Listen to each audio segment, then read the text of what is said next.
Muchos dicen que cuando tú empiezas a andar en la vida cristiana, se terminaron los problemas. Que cuando tú vienes a los pies de Cristo ya vas a vivir una vida sin problema, prácticamente vas a tener un paraíso. Otros dicen lo contrario, que el caminar con Jesús demanda sacrificios. ¿Quién te está diciendo la verdad? ¿Qué dicen las Sagradas Escrituras acerca de cuáles son los contratiempos que tiene la vida cristiana o que vas a tener en el momento de vivir a plenitud como Cristo quiere que vivas la vida cristiana? Contratiempo es el título de la lección de esta semana. Bienvenido mi apreciado, mi apreciada hermana para el repaso de la lección para este sábado 13 de junio. El texto para memorizar lo encontramos en el libro de Romanos, capítulo 5 y versículos desde el 3 hasta el 5. Y no solo esto, sino que también nos gloriamos en las tribulaciones, sabiendo que la tribulación produce paciencia, y la paciencia prueba, y la prueba esperanza, y la esperanza no avergüenza. Como siempre, antes de abrir y escudriñar la Biblia, debemos pedir la dirección y la sabiduría del autor de la Biblia, el Espíritu Santo. Oremos. Amado Dios, gracias porque nos permites con toda libertad poder abrir tu palabra para poder escudriñarla y recibir las enseñanzas que tú tienes para nosotros. Danos sabiduría e inspíranos tal como inspiraste a los escritores. Bendice este repaso, que sea de bendición y consuelo para aquella persona que está viendo, compartiendo y escudriñando las escrituras en este momento junto a nosotros.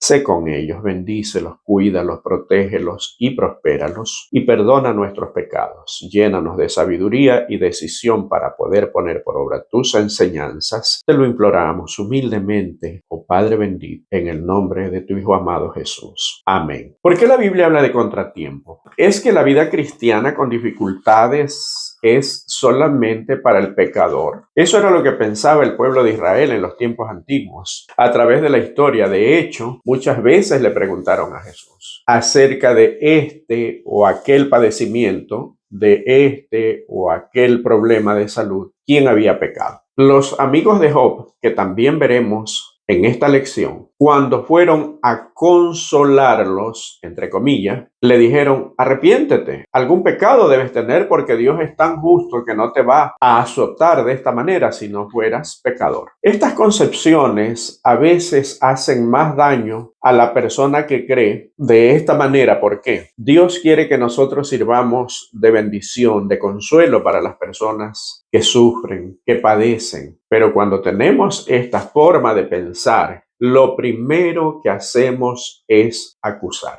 Conozco de cierta persona que te llama si tú no vas a la iglesia, que te va a ver si no fuiste. Pasaba por aquí y no te vi tal día en la iglesia. Pero ¿qué es lo primero que hace? Acusar.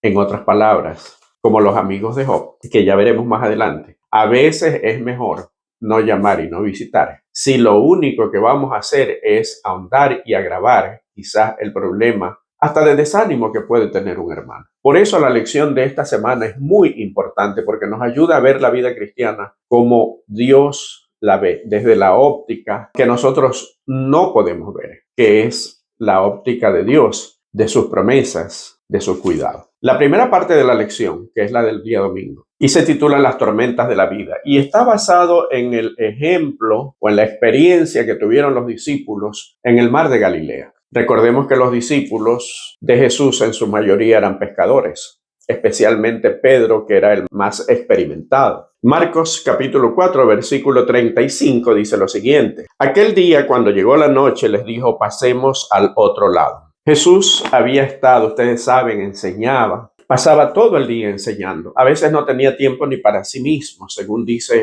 el deseo de toda la gente, Ellen White. Pero ¿qué pasa? Él quería tener un momento de descanso. Y miren lo que sucede. Vamos a seguir leyendo este capítulo porque es muy importante. Y despidiendo a la multitud, le tomaron como estaba en la barca, y había también con él otras barcas, pero se levantó una gran tempestad de viento y echaba las olas en la barca de tal manera que ya se anegaba. Y él estaba en la popa durmiendo sobre el cabezal, y le despertaron y le dijeron, maestro, ¿no tienes cuidado que perecemos? Y él, levantándose, reprendió al viento y dijo al mar, calla, enmudece. Y cesó el viento y se hizo grande bonanza. Y les dijo, ¿por qué estáis así amedrentados? ¿Cómo no tenéis fe? Entonces temieron con gran temor y se decían el uno al otro, ¿quién es este que aún el viento y el mar le obedecen? Jesús había querido tener un momento de sosiego, pero ¿por qué no fue a tierra sino que va al mar? Ahora Jesús, preguntémonos, ¿Jesús sabía o no sabía que se acercaba o se avecinaba una tormenta? Claro que lo sabía. Las tormentas no vienen de un momento a otro. Jesús sabía y aún así quiso entrar allá. Dice el deseo de toda la gente que Jesús quería enseñarles una lección a sus discípulos. ¿Cuál era la lección? La lección de fe, porque eso es lo que Jesús les reclama. Pedro, Santiago, Juan empiezan a poner en práctica toda su experiencia y todo su conocimiento como expertos pescadores. Y no era la primera vez que se enfrentaban a una tormenta, pero las olas eran tan grandes. Yo quiero que tú te imagines unas olas gigantescas que vienen y casi que cubren. Y en el momento que la ola viene y se eleva tanto y baja, el agua casi que llena a la pequeña embarcación. Digo pequeña porque una embarcación de pesca no es tan pequeña, pero una pequeña en relación a las olas gigantes. Con 2 o 3 olas era suficiente para anegar la embarcación. Y viendo que ya no podían hacer nada, ni con las velas, ni de ninguna manera ponían en práctica todas sus habilidades, su experticia, y no pudieron hacer nada, cuando se ilumina el cielo por un relámpago, ven a Jesús que estaba durmiendo. Habían otras embarcaciones que también siguieron a la que estaba Jesús. ¿Por qué? La gente tenía sed de la palabra de Dios, estaba ávida. ¿Por qué? Porque Jesús les enseñaba la Biblia tal como fue dictada, tal como fue dicha, tal como fue enseñada. Los fariseos, los escribas, los que administraban la palabra de Dios en ese entonces y que se consideraban infalibles y muy sabios, habían dado a la palabra de Dios un tinte de carga.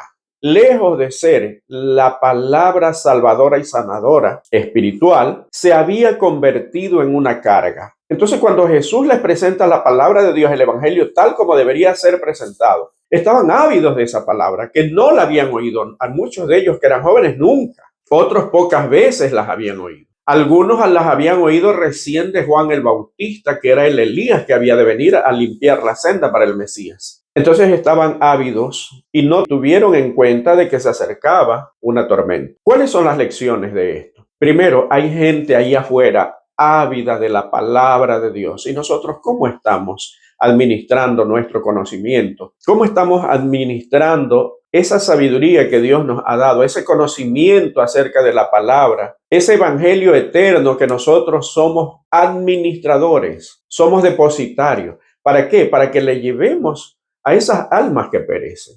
Estás compartiendo el mensaje. Cuando hablas con otras personas, ¿de qué hablas? Del vehículo último modelo, de fútbol, de negocios. Y no digo que esto sea malo, pero hay algo que la gente quiere escuchar y es la palabra de Dios. Y ahora es el tiempo. Segunda lección. La lección, y quizás esta debería ir en primer lugar, es la fe que se debe tener en los momentos de tormenta. A veces creemos que no tenemos escapatorias y que no tenemos salida. Y quizás en este momento estoy hablando para alguien que está enfrentando una dura prueba, una dura dificultad. Muy a menudo me escriben, me llegan mensajes de personas que me dicen, hermano, en mi iglesia me están ignorando, me están sacando. Más de una persona me ha dicho, ya me borraron de la iglesia. ¿Por qué? Por hacer respetar los principios. Parece que es una tormenta que no acaba. Y yo digo amén. Y tú puedes decir, ¿por qué dices amén? Porque estas son las señales de los últimos tiempos. Las iglesias seguirán de la misma manera. A veces nos fijamos tanto en las señales externas. Las mejores señales no están afuera en el mundo. No está si habrá una tercera guerra mundial. No está en Estados Unidos, que sí, la Biblia dice claramente el lugar que ocupa la profecía.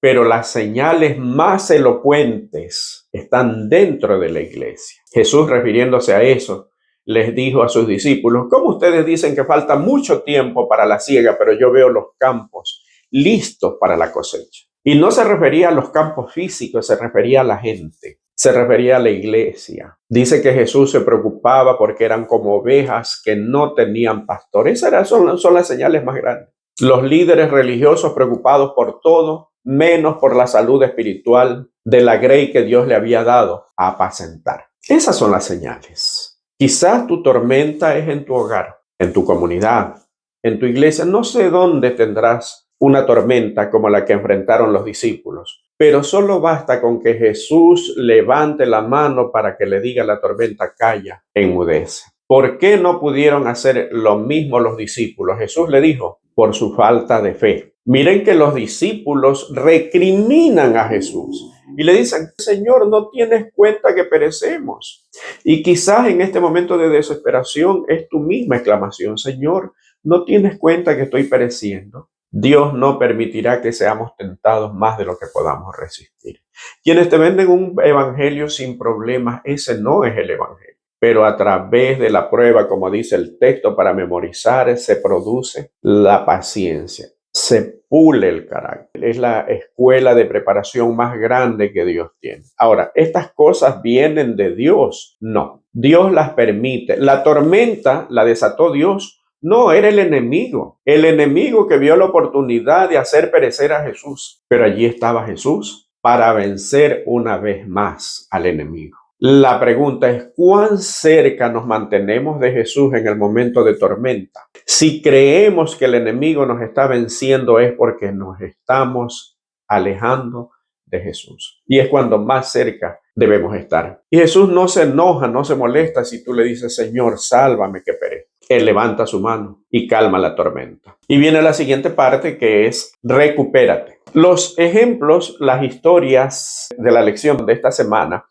son acontecimientos casi seguidos. ¿Por qué? Después de esto hay una fiesta en la casa de Leví Mateo. ¿Quiénes vienen a esa fiesta? A esa celebración. Todos los publicanos, aquellos que para un fariseo, para un escriba, para un sacerdote, acercarse a esta clase de personas era contaminante, mucho más a un sacerdote. ¿Por qué? Decía, si yo me acerco a uno de estos pecadores, no estoy digno y apto para poder oficiar en el templo. Jesús va a una fiesta. Después de esa fiesta sale y cuando está saliendo de la fiesta viene un principal de una sinagoga judía, un líder judío.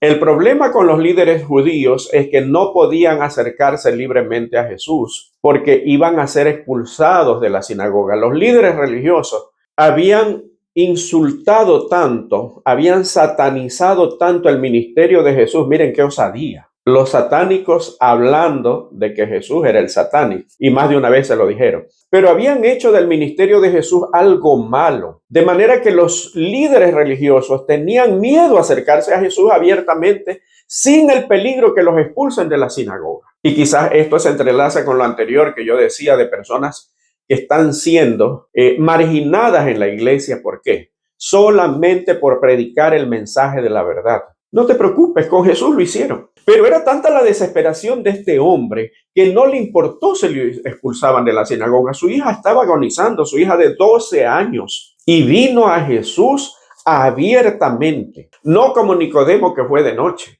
por temor a que lo expulsen. Vino abiertamente a pedirle a Jesús que sane a su hija. Todos los esfuerzos por mantenerla viva habían o estaban fracasando y su hija estaba agonizando. Y miren qué relación que tienen los ejemplos que presenta la lección de esta semana. En el primer ejemplo vimos que ya aparentemente los discípulos no tenían escapatoria ante la tormenta porque jamás habían enfrentado una tormenta tan grande. Ahora, el principal de la sinagoga ya no tenía esperanza. Su hija estaba muriendo y apenas tenía 12 años. Quizás tú tienes un hijo, una hija de 12 años y podrás entender el dolor de este hombre. Y no le importó si lo iban a expulsar de la sinagoga los líderes religiosos. Vino y se postró a Jesús. Y Jesús iba de camino a su casa para sanarla, pero allí ocurre otro acontecimiento, otro milagro. Una mujer con un flujo de sangre de 12 años. Y miren las coincidencias que presenta la Biblia y las presenta por algo. La niña de este principal tenía 12 años. Para ese principal amoroso con su hija tenía 12 años de felicidad que se le estaban truncando en ese momento. Para la mujer que tenía un flujo de sangre durante 12 años, esos 12 años en lugar de felicidad habían sido de martirio. Todo su dinero lo había gastado en tratamientos y no había uno que la pudiera sanar. Su última esperanza era Jesús. Pero allí iba Jesús siendo acosado y apretujado por la multitud. Ustedes háganse un cuadro mental a Jesús caminando y la gente queriendo estar cerca, uno, el otro queriendo estar más cerca, queriendo preguntarle, queriendo decirle, queriendo solamente estar cerca de él, querer escucharlo. Imagínense gente normal, llena de vida, robusta y todo, y una mujer que 12 años ha tenido una hemorragia, ¿en qué situación física de cansancio se encontraba? No tenía ninguna posibilidad de acercarse a Jesús. Pero yo me imagino que y de hecho, y tengo que interrumpir aquí, esta mujer sabía que por su condición ella era considerada inmunda por su flujo continuo de sangre. No podía acercarse ni tocar a nadie. Y nadie podía acercarse a ella, ni siquiera sentarse, eso decía la ley de Moisés. Ni siquiera sentarse o tocar un lugar donde ella se sentó o un lugar que ella tocó. No le importó. Así como al principal de la sinagoga no le importó que lo vean pidiéndole a Jesús un milagro, tampoco le importó a esta mujer. Y solamente se fijó una idea en su mente: tan solo si tocara el borde de su manto yo seré sana. Y se lanza en medio de esa multitud. ¿Por qué estás luchando tú hoy? ¿Cómo está tu lucha? ¿Te sientes desanimado? ¿Sientes que a la primera abandonas la lucha por lo que quieres, por lo que necesitas, por lo que anhelas? Si esta mujer se hubiera rendido ante la oposición, no ante la oposición, ante los obstáculos que eran reales, nunca hubiera sido sanada. Ella no miró los obstáculos que tenía, gente robusta, gente que estaba allí buscando el primer lugar para estar con Jesús. Ella en medio de esa multitud se lanza y avanza a tocar el borde del manto. Y de pronto todo se detiene. Y Jesús dice lo que para los discípulos era la pregunta absurda. A veces tenemos que enfrentar a las personas que no entienden verdaderamente el mensaje de Dios y que se pueden burlar. Pedro, el más osado, el que hablaba a veces cuando no debía hablar. Jesús dice: ¿quién me ha tocado? Imagínense a Jesús que todo el mundo lo aprieta, lo presiona y dice: ¿quién me ha tocado? Para los discípulos era una palabra, una pregunta absurda, y quizá para ti también lo sea, pero Jesús sabía lo que estaba preguntando. Ahora, ¿por qué Jesús no dejó que esta mujer se vaya tranquilamente si ya había sido sanada? A veces nosotros creemos más en los instrumentos o en los medios que en el que produce el milagro. Era muy común para el pueblo judío creer que el arca era un amuleto de la buena suerte para poder ganar las victorias, ganar las batallas. Y por eso en algún momento los filisteos la capturaron, porque ellos la llevaron como un amuleto, no pidiendo la presencia de Dios, no sometiéndose a Dios y diciendo: Señor, tú vas delante y tú vas a pelear por nosotros. No, este es el amuleto que me va a dar buena suerte. ¿Por qué Jesús se detiene? Dice: ¿quién me ha tocado? Y cuando Pedro impulsivamente le dice: Señor, qué pregunta tan absurda tú haces. Todo el mundo te aprieta, todo el mundo te está presionando y estás preguntando quién me ha tocado. Ahora averigua pues quién te tocó entre tanta multitud. Todos te están tocando. Jesús dice: no, porque poder ha salido de mí. ¿Cuál es el poder? El poder sanador de intercesión que Jesús hace, o una labor intercesora, en este caso de sanación. Para otro puede ser de salvación y para las diferentes necesidades de transformación espiritual. No sé cuál sería el poder de Jesús que estamos necesitando, pero tiene una medida para todo. Y la mujer tímidamente tuvo que decir: Señor, este es mi problema. Jesús no quería que ella pensara que el manto de Jesús tenía un poder especial. ¿Cuántas veces el hombre se ha equivocado? Inclusive en los actuales momentos, en algún lugar del mundo, hay un manto supuestamente el que limpió el rostro de Jesús, que está allí, que es milagroso porque se ve el rostro de Jesús cuando lo tenía sucio de sangre por las espinas que le habían puesto en sus sienes. y se adora y se idolatra un pedazo de tela, a Dios no le gusta este tipo de actitudes. Dios no quiere que adores el manto que lo cubre. Dios quiere que lo adores a Él. El poder viene de Dios, no de un manto, no de un utensilio, no de una ropa. Eso no tiene poder. El poder es del Dios creador, del Dios intercesor. De allí viene el poder. 12 años de martirio que terminaron. Yo no sé cuánto tiempo tienes esperando un milagro de Jesús. Algunos esperan bastante. Abraham esperó más de 20 años. José, alrededor de 17. No sé cuántos tiempos llevas esperando. No te rindas. El milagro sucederá. Qué vida diferente. Un rostro cadavérico, un rostro pálido. Ahora recupera su lozanía, tanto que la gente ni siquiera la reconocía. Y van a la casa del principal de la sinagoga. Y ahí está el ejemplo. Bueno, vamos a llamar por su nombre este hombre, porque la Biblia dice la hija de Jairo. Y vamos a leer Marcos 5 del 21 en adelante. Y pasando otra vez Jesús en una barca a la otra orilla, se reunió alrededor de él una gran multitud y él estaba junto al mar y vino uno de los principales de la sinagoga llamado Jairo. Y luego que le vio, se postró a sus pies y le rogaba mucho diciendo: mi hija está agonizando, ven y pon las manos sobre ella para que sea salva. Ya ha ocurrido el milagro, ya ha sanado a la mujer. Y miren lo que dice el versículo 35 en adelante. Mientras él aún hablaba, vinieron de la casa del principal de la sinagoga diciendo: tu hija ha muerto. ¿Para qué molestas al maestro? Pero Jesús, luego que oyó lo que se decía, dijo al principal de la sinagoga: no temas, cree solamente. Y no permitió que le siguiese nadie sino Pedro, Jacobo y Juan, hermano de Jacobo. Y vino a casa del principal de la sinagoga y vio el alboroto y a las que lloraban y que lamentaban mucho. Y entrando les dijo: ¿por qué alborotáis y lloráis? La niña no está muerta, sino duerme. Y se burlaban de él, mas él, echando fuera a todos, tomó al padre y a la madre de la niña y a los que estaban con él, y entró donde estaba la niña, y tomando a la mano de la niña, le dijo: Talita cumi, que traducido es: niña, a ti te digo, levántate. Y luego la niña se levantó y andaba, pues tenía 12 años. Y se espantaron grandemente, pero él les mandó mucho que a nadie lo supiese, y dijo que se le diese de comer. De atrás hacia adelante, Talita cumi. Si tú con corazón sincero, no importa la palabra que estés acostumbrado a usar, con esas palabras acércate a Dios y Dios te escucha, porque Jesús habla en tu idioma. Pero vamos un poco más atrás al acontecimiento. Jesús dijo: ella no está muerta, duerme. No se dan cuenta que cada que hay un milagro de resurrección, Jesús dice: no está muerto, duerme. A veces pensamos que es porque en realidad no estuvo muerta, sino que era para que Jesús hiciera el milagro, y por eso dice: duerme. Jesús está enseñando en cada milagro de que la muerte es un sueño.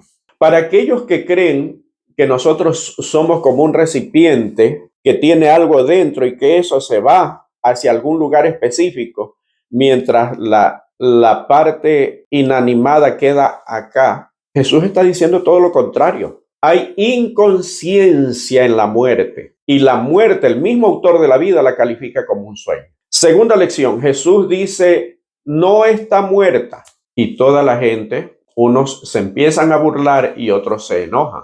Era costumbre de que en ese tiempo se contrataban a unas personas que se llamaban plañideras, que eran personas que venían a los funerales y hacían un alboroto llorando, gritando, exclamando, diciendo: ¿por qué te fuiste? Algunas personas que no son plañideras en los actuales momentos lo dicen y lo hacen, pero ¿saben qué es lo lamentable?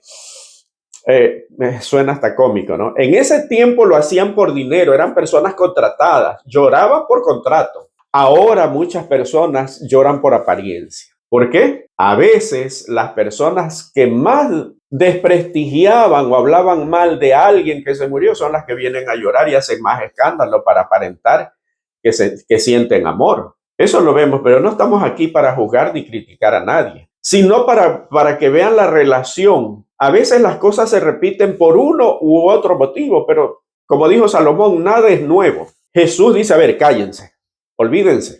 Me imagino a estas personas ya, ok, ya cobraron, ahora váyanse, porque aquí no hay cadáver, aquí no hay muerto. Aquí hay alguien que va a resucitar. y Jesús la resucita. Como dije anteriormente, era un problema sin solución, sin esperanza. Es más, le dijeron, ya no molestes al maestro, tu hija ya murió. Y muchos se enojaron porque Jesús dijo, duerme. Cuando tú enseñas que la muerte es como un sueño, porque eso dice la Biblia, cuando tú enseñas que en la muerte no hay conciencia, ¿acaso la gente no se pone enojada? ¿Acaso la gente no se burla de ti? Lo hicieron con Jesús. ¿Y saben qué es lo más grande de esto? Que a veces somos inconscientes con nuestras creencias. Un Dios amoroso, ¿cómo puede permitir que alguien, vamos a tomar como ejemplo a alguien que fue una persona muy buena, que según el concepto de la gente o la creencia se fue al cielo cuando se murió? Y muchos escriben, tengo un angelito que me cuida desde el cielo. Y dicen, ya descansó en paz. Miren lo absurdo de esta creencia. Esa persona que descansó en paz, que fue bueno, que fue al cielo, digo, según la teoría y la creencia, no es eso lo que dice la Biblia, pero estoy poniendo un ejemplo. Esa persona que se fue al cielo y ve a un hijo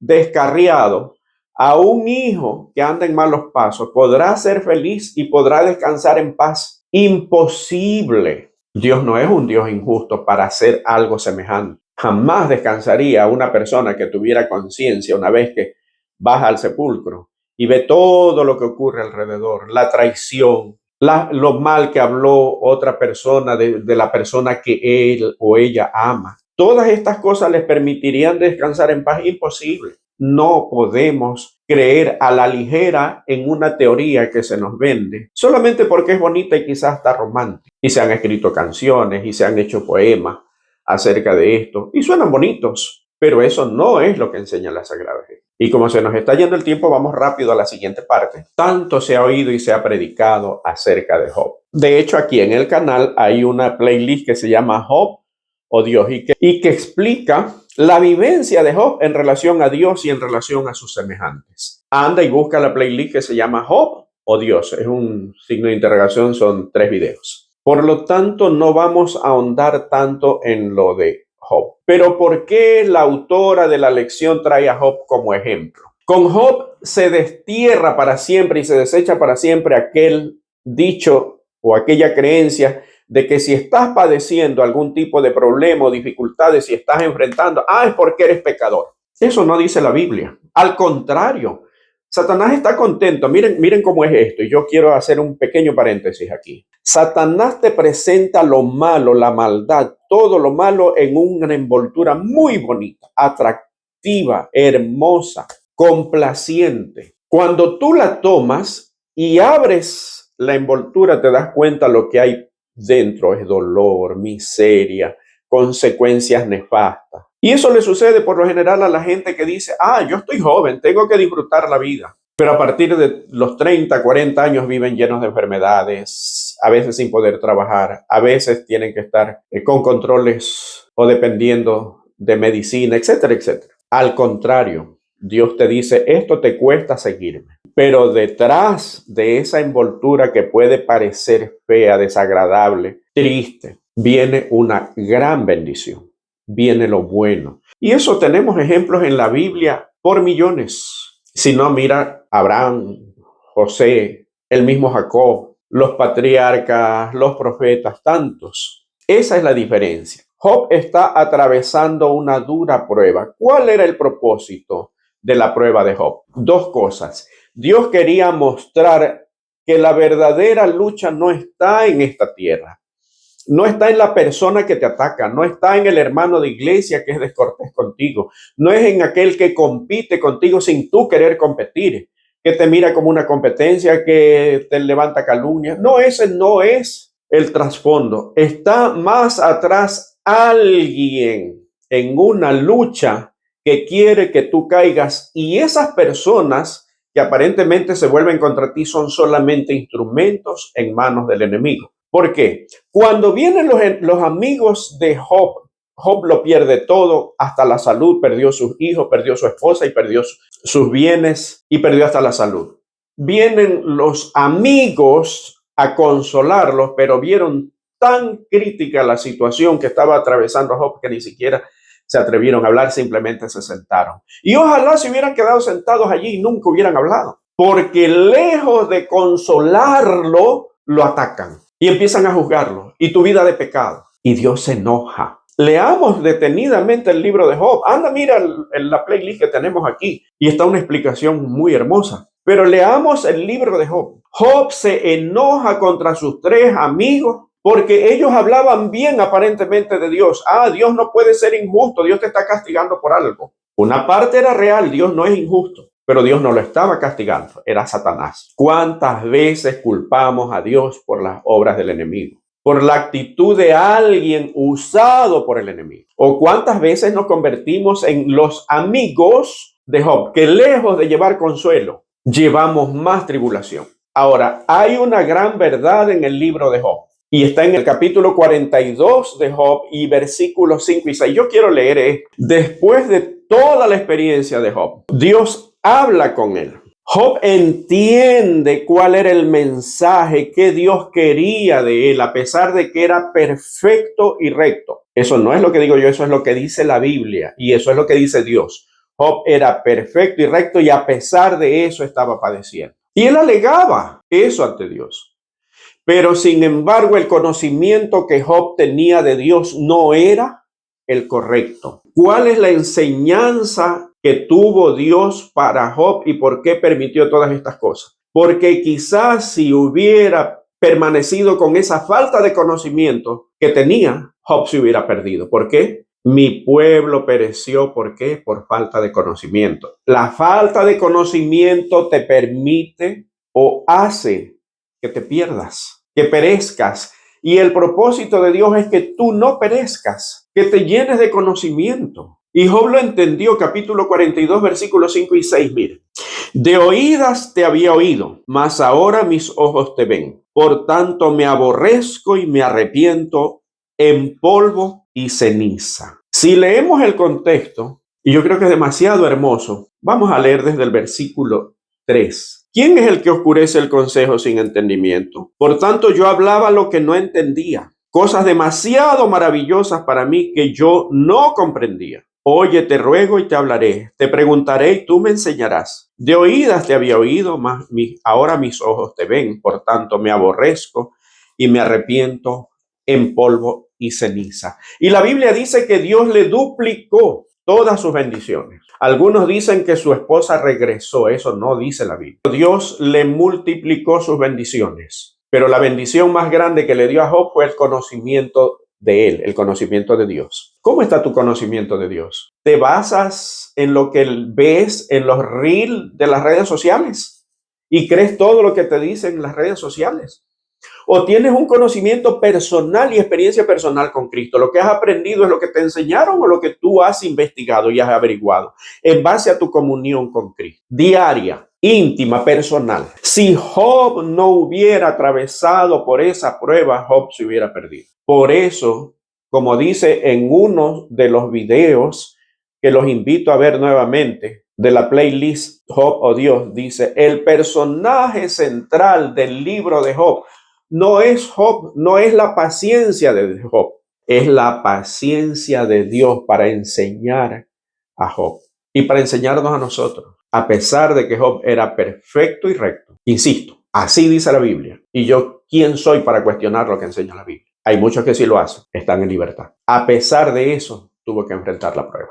Sigamos a la siguiente parte, el camino de Emaús. Qué maravilloso acontecimiento. Y miren que aquí tiene que ver también el conocimiento. No vamos a leer todo el pasaje, ustedes lo conocen, lo van a leer en sus casas, pero van 2 discípulos de Jesús, no de los 12, pero tenían el mismo sentimiento de todos los discípulos. ¿Cuál era? La esperanza de que Jesús iba a liberarlos del pueblo romano y sus esperanzas se terminaron porque era el 3er día de que Jesús había muerto. Todo apuntaba de que era el libertador, los milagros, la alimentación, o sea, tenía todo. Pero falló un punto. Un libertador no podía dejarse humillar y matar, así como se dejó humillar y matar a Jesús. Y Jesús, que ya había resucitado, era su primer día que ya había resucitado, se les une en el camino y empiezan a conversar. Y Jesús, cuando llegan, alrededor de 14 kilómetros o 20 kilómetros, es una distancia cerca, que queda Emaús de Jerusalén, que quedaba Emaús de Jerusalén. Hace como que va de largo, no quiere quedarse. Ellos insisten en que Jesús se quede y él está bien, dice, me voy a quedar. Y cuando se dan cuenta de que habían caminado con Jesús, de que recibieron la enseñanza de Jesús, porque Jesús les estaba enseñando que todo esto era necesario que acontezca, porque ya estaba escrito, pero ellos no lo entendían. Cuando se da cuenta, cuando van a compartir el pan, Jesús levanta sus manos como siempre lo hacía y ellos estaban tan acostumbrados y dicen, a ver, este se parece a Jesús. Pero cuando ven que levanta las manos y ven las huellas de los clavos en sus manos, se dan cuenta que era Jesús. Si tú no ves las huellas de Jesús en sus manos, quizá no te convenzas de que, así como Tomás, de que estás en la presencia de Jesús. Y Jesús te muestra primero sus marcas para decir, yo padecí por ti. Ahora, el padecimiento que tú estás enfrentando es insignificante. Y ya vamos a ver en la última parte, es magistral. ¿Por qué Jesús hace un viaje en caminata de tantos kilómetros en lugar de quedarse enseñando a una multitud, enseñando a los discípulos? ¿Por qué solamente con dos? Porque Dios es un Dios personal, como habíamos dicho. A veces nos creemos tan o nos sentimos tan insignificantes que decimos, Dios, ¿qué se va a preocupar de mí? ¿Qué se va a preocupar de este problema que yo tengo? Jesús es capaz de caminar contigo, no importa el trayecto, no importa la distancia, con tal de que tú aprendas, con tal de que tú entiendas, con tal de que tú te salves. El conocimiento salva. El pueblo pereció por falta de conocimiento, dice la Sagrada Escritura. Jesús se da el trabajo de caminar para enseñarle. Y les llama insensatos. ¿Por qué? Porque las Escrituras estaban ahí. A veces, y insisto en esta parte, porque la salvación es personal. El que te enseña también está luchando por salvarse a sí mismo. Sí, Dios le ha dado una sabiduría y quiere compartirla contigo, lo que él aprendió. Pero nosotros no debemos quedarnos con lo que nos enseñan. Debemos también nosotros averiguar por nuestra cuenta, como los bereanos. Eran más nobles que los de Tesalónica, porque ellos iban a ver si lo que habían aprendido eran así, si estaba en las Escrituras. ¿Cómo está tu vida? ¿De acuerdo a las Escrituras? ¿Cómo está tu creencia? ¿Todo lo que crees se basa en las Escrituras? ¿O es porque alguien te lo enseñó así? Y vamos a la última parte, ver a Jesús. Esta parte habla de una mujer que padecía mucho. Tenía muchas inseguridades acerca de su vida espiritual. Tenía muchas inseguridades acerca del perdón de Dios, si había sido perdonada o no. Y Dios le permite un privilegio, ver el viaje del pueblo adventista hacia el cielo, su llegada, cómo es recibida, cómo es coronada el pueblo adventista. El camino que sí es escabroso y que algunos caían, porque había un despeñadero grande, un abismo, pero Jesús iba alumbrando. ¿Cómo alumbra Jesús? A través de su palabra. No hay otra forma. A través de su palabra, y abre tu entendimiento a través de su Espíritu Santo. Cuando Jesús iba alumbrando y todos los que iban bajo la luz de Jesús caminaban firmes y seguros, pero aquellos que se distraían caían. ¿Cuántas distracciones hay?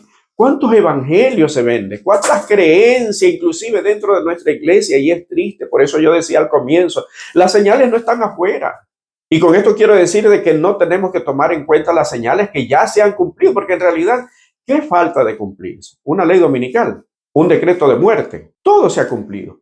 No tenemos mucho que esperar del cumplimiento de las profecías afuera, pero sí tenemos mucho que ver el cumplimiento de las profecías dentro de la iglesia. Y por no incomodar, no hablamos de ella.